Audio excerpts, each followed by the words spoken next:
Hello everyone, Nick here and welcome to this ranking of the television masters in celebration of Master Month.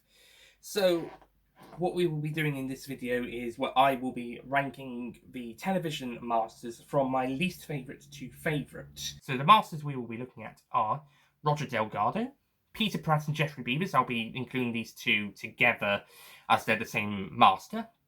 Anthony Ainley, Gordon Fipple, even though he only appeared on screen for a few seconds, Eric Roberts, Derek Jacobi, John Sim, William Hughes, again even though he only appeared on screen for a few seconds, Michelle Gomez, aka the incarnation that called herself Missy, and Sasha Dewan. Before we start, however, two honourable mentions from television episodes that aren't considered canon.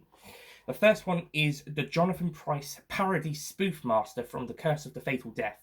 Jonathan Pryce, for me, is basically if the Roger Delgado and Anthony Ainley masters merged and then went full camp.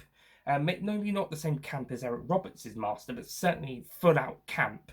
So he's basically taking the campiness of the Delgado and especially the Ainley master and just turning it up to 11 or 1100 for the master. It's still a delicious performance. It makes that fantastic balance between sophisticated master and completely camp without having to go over the top silly, but still remaining pretty fun and enjoyable. The other one we'll mention is another master played by an actor who later goes on to play an official master, and that is the Derek Jacobi robot master from Scream of the Shulker. Well, this one's technically a robot, not really the actual master, but we'll cover him anyway because it's an on-screen story, not canon, but that's why this is an honorable mention.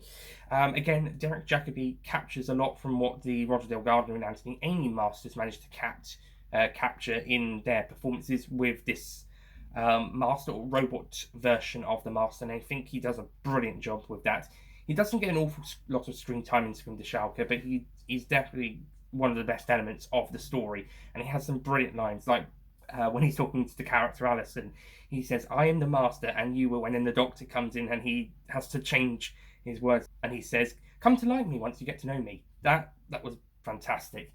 Loved that. And Jacobi is just amazing. So the Scream the Shulker master, robot master, could even be Derek Jacobi's audition piece for the Professor Yana master, although that is a slightly different master to what we've got here. So we'll start the list off properly with number 10. Okay, number 10 could be considered a bit of a cheat because he's only on screen for a few seconds. And that is the Gordon Fipple master. Yeah, he's only on screen for a few seconds at the start of the TV movie. However, he does count as an on-screen master in the television series in a canonical episode.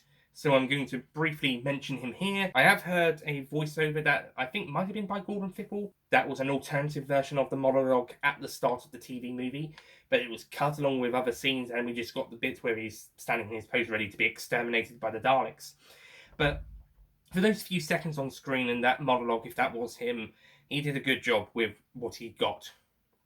Number 9. Number 9 is another one who doesn't really get a lot on screen. Number 9 is William Hughes, the actor who played the master as a child in The Sound of Drums and The End of Time. He might have had appearances in Last of the Time Lord. Yeah, I think he did appear in Last of the Time, but in a flashback sequence, same with End of Time Part 2. But Sound of Drums would be his main appearance. And I think for what he had to do, he did a very good job with the performance. I can't really comment much else beyond that. Like Gordon Fipple, I don't really have an awful lot to go on with the character or the performance, but I think what he got was pretty good. Now, the William Hughes master would, of course, probably grow up to be the Milo Parker master from the recent Masterful audio box set, and then later the James DeFeus master from a few other Big Finish audios from the last couple of years. So those three actors are playing the same master, I believe, like how Peter Pratt and Jeffrey Beavers play the same master, but William Hughes is the only of the three actors who played the first master to appear on screen. Okay, moving on to the main actors of the master, starting with number 8. This master also appears in the television movie alongside Gordon Fipple, and is the main master of that movie. After taking the body of Bruce, the paramedic, it is, of course, the Eric Roberts master. I do think Eric Roberts is good in the TV movie. Unfortunately, he is directed to be so camp and over the top in places. I mean, there's some places where he's pretty great, But I don't know whether it was the direction or the way it was written, but the Roberts Master is super campy. Now, whilst I enjoy Eric Roberts in that performance, it doesn't quite fit the Master. Neither is more gentlemanly like characteristics from the Delgado Amy eras, the latter of which being a bit more pantomime, but not this camp. Nor is it like the madness and this little bit of silliness with the new series Masters that come later on. It's kind of an oddity, the Eric Roberts Master in the TV movie. Now, I'm just basing it from the television series. He's more serious in the audience. I've only heard him in Masterful, but he's definitely more serious there, and he definitely takes the role more seriously in that one. Again, maybe it was due to directing or the writing with the movie, but I'm not sure. Especially when I had the behind the scenes of Masterful, and he said he wouldn't take the job because it was too silly and campy. And I said if he played it serious, he take it. And he agreed, and then we actually got the silly version, unless that was the serious version. I think what's sillier is that he would, because the snake at the Master was a snake at the start, going the remains of his bodies before taking over the Bruce body.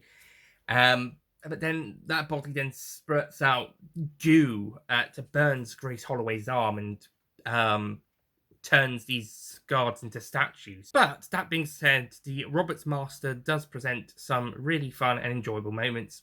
The "I always dress for the occasion" line is one of the best in the show. It's so great. Moving on to number 7. Now, I kind of feel bad putting this one down because, again, this Master didn't have many stories like the Roberts Master and not much time to shine like him. But I've got to be brutally honest, the ones above this one are, in my opinion, better. Number 7 is the Crispy Master, played by Peter Pratt in The Deadly Assassin and Jeffrey Beavers in The Keeper of Traken. Now, in audio, this Master would be number 1 or number 2 because Jeffrey fucking Beavers is fucking awesome. But this is the television ranking, not the audio ranking. That being said, Jeffrey Beavers is still fantastic in The Keeper of Traken. He's definitely my favourite of the 2 actors who plays the role because he has such a presence in that episode. Well, he's not on screen that much, but when he is on screen and when he's talking to the Doctor in part 4 of that story, he has such a presence and he kind of keeps that more sophisticated side from the Roger Delgado Master. Peter Pratt definitely has more of the Master going insane from the dying decaying body and the more fightful survival aspect that the Eric Roberts Master would also have. But I think Jeffrey Beavers having that and the Delgado sophisticated side works even better. That's why I prefer Jeffrey Beavers over Peter Pratt in the television performances. Both actors are great and they do a great Master. Moving on to number 6 and our first new series Master, it is the John Sim Harold Saxon Master from Series 3, the 2008-10 specials, and Series 10. Now, John Sim is a brilliant actor and he does a great job with the Master. He is definitely the arch nemesis of the 10th Doctor in Series 3 in the 2008-10 specials. Each Master seems to have a specific Doctor that they usually come up against. I'll get around to the others in a bit, but Eric Roberts was the 8th Doctor and Peter Pratt and Jeffrey Beavers was the 4th Doctor. With John Sim, it's the 10th Doctor. And I think he's a great foil for David Tennant's Doctor. Unfortunately, I think Russell T Davies certainly wrote the Master a bit too mad. Now, there is an explanation for that, the drumming in his head, and it is leading up to what happens in the end of time for the character. But with Utopia, the Sound of Drums and Last of the Time Lords in Series 3, you'd expect this Master to be back to, like, Roger Delgado, Antonioni style Master. He's back to the classic Master after spending some time as Professor Yana, who, funnily enough, seems to be more like those earlier classic Masters than any of the Masters that come afterwards. But instead, the Sim Master is mad and a bit over the top. He's still really great, and he doesn't go too campy like Eric Roberts did. I think they managed to keep his character away from super campy area. I think he's just very silly, but they give him some serious moments as well, which kind of balances it out a bit. But it is a bit of a strange. It is strange seeing a more mad Master off the bat with the new series. It might have worked a little bit later on. With the End of Time, it makes a bit more sense because his resurrection goes wrong. He's being resurrected and then it goes wrong. So not only is he mad, but he's insane and he's for some reason showing his skeleton. I don't know if that was explained unless that was part of the reason his body was dying. As for his appearance in Series 10, that is probably the closest that the new series has gotten to classic Master.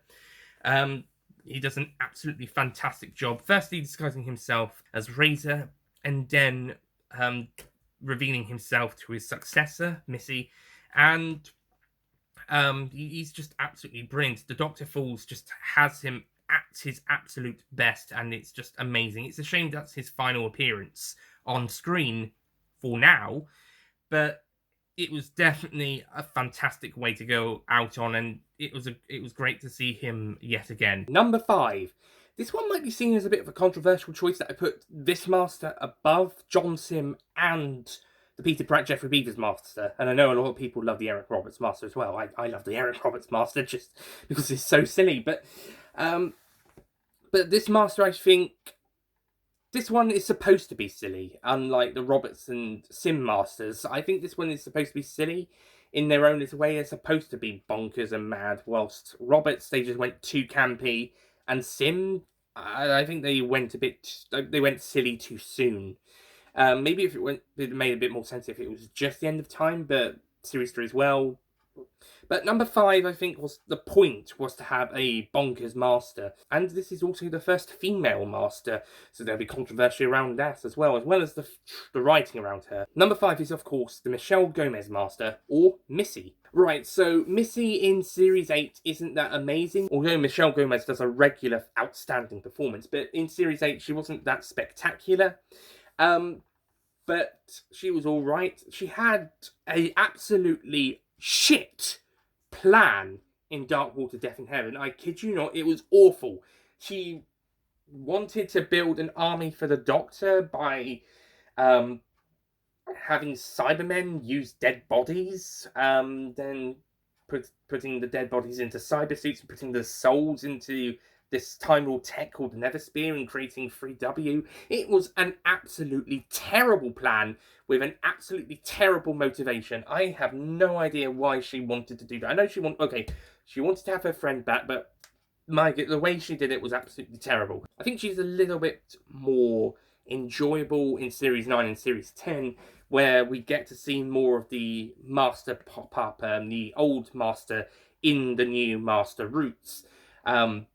Particularly when she's trying to toy with Clara in Magician's Apprentice and Witch's Familiar. Missy goes good in Series 10, or at least she tries to be good. She starts having regrets of what she, over her entire life, has done, and I think this is great character development for the character. It's really a shame we only see her in 6 episodes of the series, so I think it would have made more sense if she was in a few more episodes, having this arc going across the series.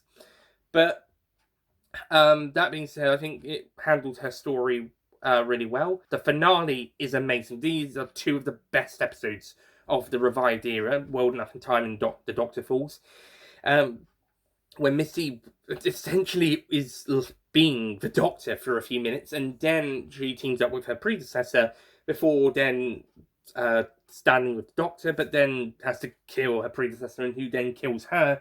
So she can't stand with the Doctor, and he'll never know unless the Sasha Dewan Master reveals it to the 13th Doctor later down the line, or a future Master reveals it to a future Doctor later down the line. But yeah, Missy is a kind of an oddity, but she's a fun oddity and really enjoyable, and Michelle Gomez does a fantastic job. I would have liked to have seen a bit more of that Series 9 Master in more Series 9 series. She's only in the first 2 episodes, and then she's gone for about a year and a half until she pops back up in Extremis, the next series. I think she could have easily been in a bit more of Series 9, and I think we should have gotten more of that Magician's Apprentice, Witch's Familiar Master in the Series 9 stories before we went on the Missy redemption arc in Series 10. Okay, moving on to number 4, and I think this placement's going to get the most hate, because most people will probably want them to be higher.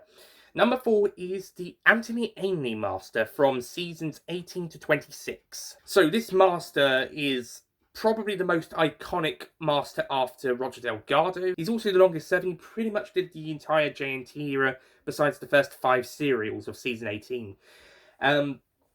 And he's probably appeared in the most stories. Him or Roger Delgado have appeared in the most stories. He's appeared in Keeper Traken and Logopolis in season 18. He appears in Castrovalva and Time Flight in season 19. He appears in the King's Demons and the Five Doctors in season 20. He appears in Planet of Fire in season 21 with a cameo in the Caves of Androzani in that same season. He appears in The Mark of the Rani in season 22. He appears in episodes 13 and 14 of season 23, The Trial of a Time Lord, which is the Ultimate Foe segments. And then he appears in season 26's Survival. So that's about 9 or 10 serials over about 9 or 10 years, not to mention his appearances in the Destiny of the Doctor video game in 1997. Now, I think Amy more or less solidified the role as his own by the time he wrapped up his era. He has a lot of similarities to the Roger Delgado Master. He definitely looks very similar to him, but in his own way. He's got the black, he's got the beard, he's got the laugh. I think this Master's a bit more of a pantomime villain than the Delgado Master. The Delgado Master was more of a sophisticated gentleman, whilst Amy's is a bit of a pantomime villain. This, you could say he was the first silly Master then, or silliness in the Master. So I think Amy's kind of the definitive Master in that case, with the sophisticatedness of the Roger Delgado Master, but also the silliness of later Masters that were to come. Not going over the top campy, except maybe in the laugh, and the disguises, but he's definitely got that silliness.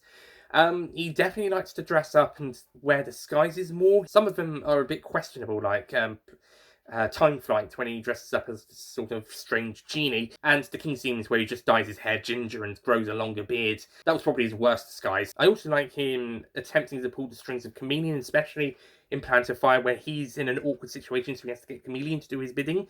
And he even helps the Doctor out a few times, like in the Five Doctors, until he stops doing that, and the Trial of a Time Lord, again until he stops doing that. Amy's Master has probably met the most number of Doctors in TV. The next closest is probably John Sim with 2, the 10th and 12th Doctors, but Amy's met the 4th, 5th, 6th and 7th Doctors, with the 5th Doctor being his main rival Doctor, as I mentioned earlier. By the way, I forgot to mention the 12th Doctor is Missy's, which I've just now mentioned, but as I mentioned earlier with John Sims, having a rival with the 10th Doctor. Most of the Masters, if not all the Masters, have a rivalry with one specific Doctor.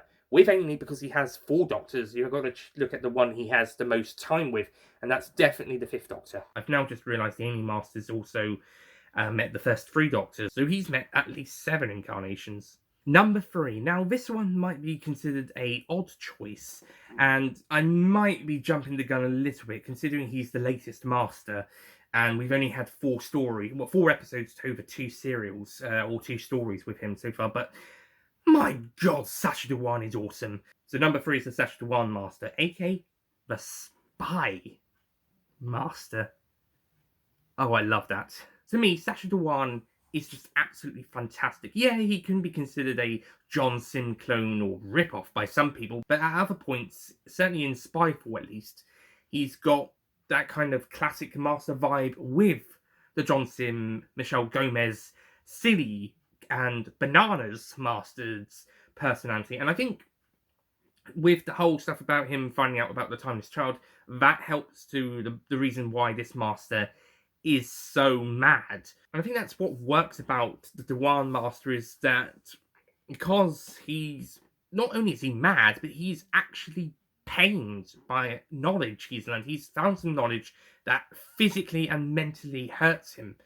Okay, maybe not physically, but certainly mentally hurts him. It pains him, and he can't get over it. So much to the fact that he even seems to be a bit suicidal in The Timeless Children. I also love Dewan's performance. He's so great in every single episode he's in, or been in so far. In Spyfall Part 1, it's very reminiscent to his performance as Waris Hussein from An Adventure in Space and Time, and then you get that reveal, that absolutely iconic, fantastic reveal.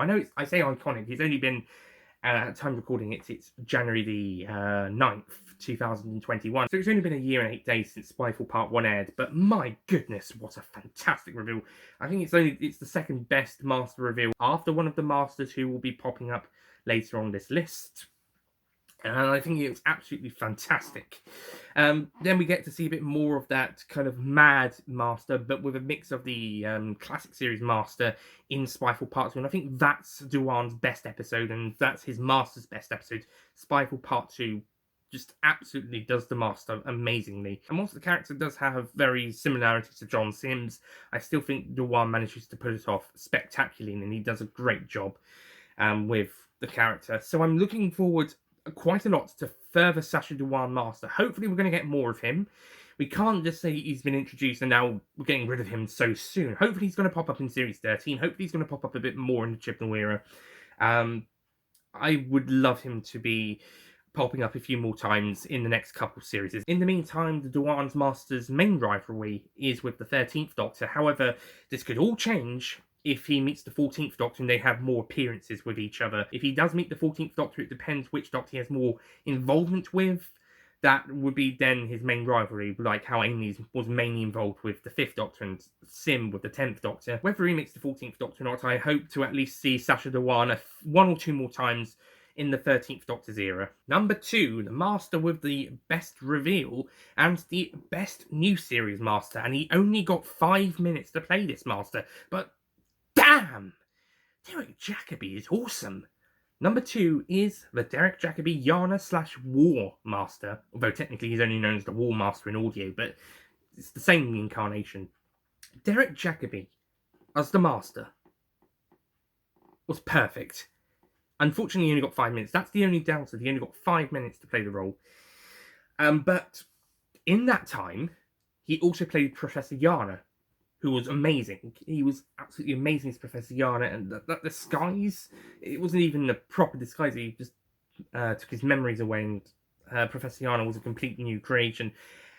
And he was so lovable and so brilliant. And then when he did bring his memories back, when he opened the watch and got his memories back, once he had done that, he was still absolutely amazing. 5 minutes of Derek Jacobi as the Master, maybe even less actually, but only a few minutes as the Master, and he just nailed it so well. It was so brilliant and so amazing that not only does it top all of his successors to date, but it also tops almost all of his predecessors to date, at least for the television series. And I'm glad that the audios have given him more range and more stories to tell with the War Master during the Time War and other parts of his life before running away and becoming Professor Yana. If Geoffrey Beevers isn't considered the best audio master, then it's probably Derek Jacobi.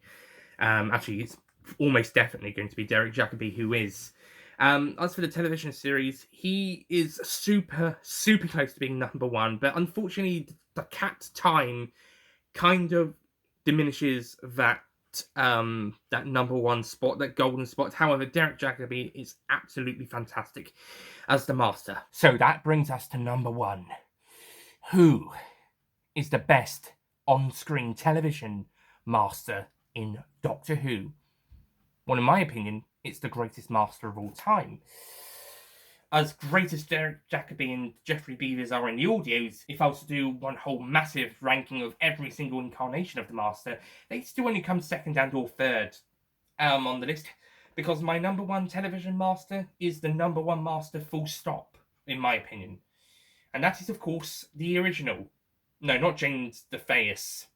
No, and I don't mean William Hughes or Milo Parker either. I mean the very first Master we saw on screen in 1971 in Season 8. Starting with Terry the Autons and being in every story that season, as well as then appearing in Season 9's The Sea Devils and The Time Monster and Season 10's Frontier in Space. It is, of course, the Roger Delgado Master. The original Master was perfectly written, the Moriarty to his Sherlock Holmes, and basically this recurring villain who basically is the evil version of the Doctor. And I think not only did they do such a great job with writing the character, they knew what they wanted with this character and they wrote him spectacularly in all 8 stories he was in, even if some of those stories weren't very good. I'm looking at you, Connie in Space. But the icing on the cake and the cherry on top was the casting, the best casting of the Master. Roger frickin' Delgado. Roger Delgado is the Master in the same way that Tom Baker is the Doctor. Delgado just captured the personality of the character so well, and he brought his own spin to it as well. He was so good. A calm, sophisticated gentleman who could raise his voice when he gets angry. Maybe he has a few mad moments, but for the most parts, he's pretty calm and sophisticated. And I would love to go back to this style of Master at some point. No one has ever gotten it as good as him. Never mind the other aspects of the character. I don't think anyone's ever gotten the sophisticated gentleman, or in Missy's case, lady, of the Master. They either go a bit more mad or silly or campy, but apart from maybe parts of Amy's performance and maybe John Sim in World Ends in Time and the Doctor Falls, there isn't an awful lot of sophistication with successor Masters. But Roger Delgado manages to get that sophisticated gentleman of the character whilst also playing a deliciously devilish bad guy who's probably a little bit mad already. I mean, he gets more mad as the series goes along, but I think Delgado's Master already has a bit of madness in there, but he covers that up with his more sophisticated gentlemanness and being a bit more kind of nice and gentle while still being your arch nemesis. And he's had such a fantastic rivalry with the Third Doctor and Joe Grant and Unit. It was just absolutely amazing. In my opinion, Roger Delgado is the best. And whilst actors like Derek Jacobi, Jeffrey Beavers, and the rest have all done spectacular jobs for the most part in trying to do their own Masters, Roger Delgado, in my opinion, not only set the precedent for what the Master should be like, but has not been topped, especially in the more gentlemanly, calm, and sophisticated departments. Whilst he may have been topped in the mad, silly, over-the-top departments, I don't think anyone else has done the more calmer sides to the Master, or the more gentler sides that they can present or have as their image before going a bit more devilishly devious later on down the line. So, that is my ranking. Thank you very much for watching, and I shall see you guys next time. Goodbye.